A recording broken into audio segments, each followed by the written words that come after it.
Hello, this is Pastor Peter. Today I wanted to talk about hospice visit and a patient that I had this past week, a special patient to me. I just wanted to share a little bit about him and my visits with him. Patient is early 50 some years old gentleman, and he came to our service last week, and about 3-4 days later he passed away just a couple of days ago with liver failure. But I've known this patient more than just a few days. I've known him not as a patient, but as a patient's son for about 6-7 years now. A patient's father, an elderly gentleman, was my patient about 6-7 years ago, and I got to know this man as the family member of the patient under my care. So about 7-8 years ago, he was only in his early 40s, and he was living with his father and mother and taking care of her father as he was dying. And that's how I got to know him. And then I kept in touch with him for a few years. But this past week, the family called me, or a few weeks ago, family called me saying that he's not doing well. And I got to go see him at the hospital.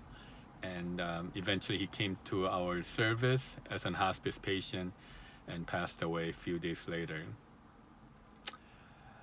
It's really rare that I get to become the family's chaplain for more than once, for two members of the patient, two members of the family. I have had a couple of cases where the husband dies and then wife dies a couple of years later, and I became the chaplain for both the husband and wife, or vice versa. But I think this is the first time in many years that I got to be the chaplain for the parent, and then became the chaplain for the children. In this case, the son. I just wanted to share this story, and mainly because some of the last visit I had with him, when he came home, and I knew that he was struggling with his life. I knew that he was trying to make his life something out of his life other than just being a caregiver for his parents. He wanted to do something meaningful, even though he knew being there for his parents, father and then now mother, was important work for his life, but he still struggled.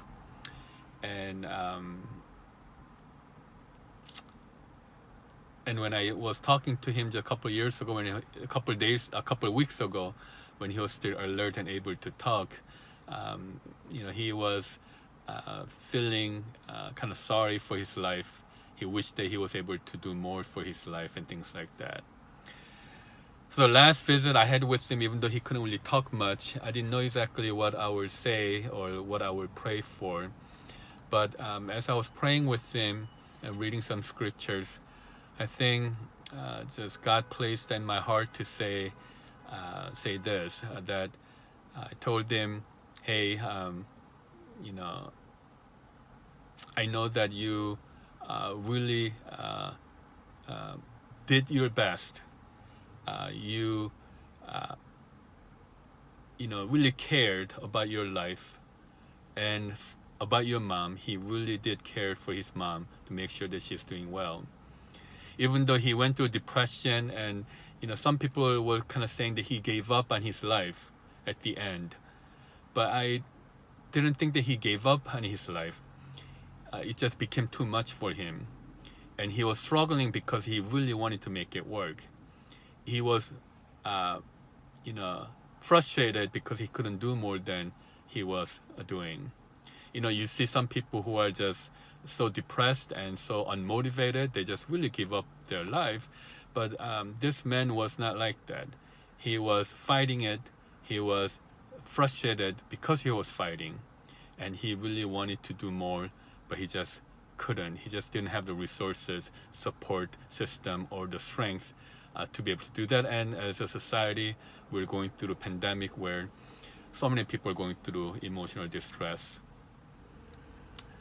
So I just wanted to let him know that, I think God understands what you are going through, and I believe God will say that, you did well. You did everything you could. Of course, not perfect, but in God's eyes, that you did your best, and you are well received by God. He was a man of faith. He really wanted to please God. He really wanted to do what is right according to God's will. So I knew that God will receive him into his arms. He will comfort him and give him peace and let him know, my son, you did well, and you can now rest. I remember when his father was dying, the son was telling him that Dad, you fought a good fight. Now I will take care of your wife. I will take care of Mom, so you can rest. And I told him, now, just like you told your father, we are telling you that you can find peace, you can rest, and we'll take care of your mom. I see that, so many people in today's world time that's struggling with a sense of meaning, sense of fulfillment, and living in regrets and guilt and feeling sorry for their lives because they just cannot make it work. They just cannot make it better. They are faced with challenges and difficulties they just cannot overcome. But I think God knows that, and that's how I felt when I was praying with him. God knows our limitation. God calls us to be faithful, but God doesn't measure us based on the worldly success or comparing us to the person next to us. He just calls us to be faithful to what we've been called to do. For this man, he's been called to do the things that he did, even though he might have wanted to more, even though compared to some other people in his life, he didn't do as much per se, but to God, as long as he was faithful to what God has called him to do, then that was enough. I just wanted to let him know that God knows him, and God will receive him in a way that we cannot fully understand, and that he can rest in peace. And that was a message for me too, that as long as I'm doing what I'm called to do as best as I can, and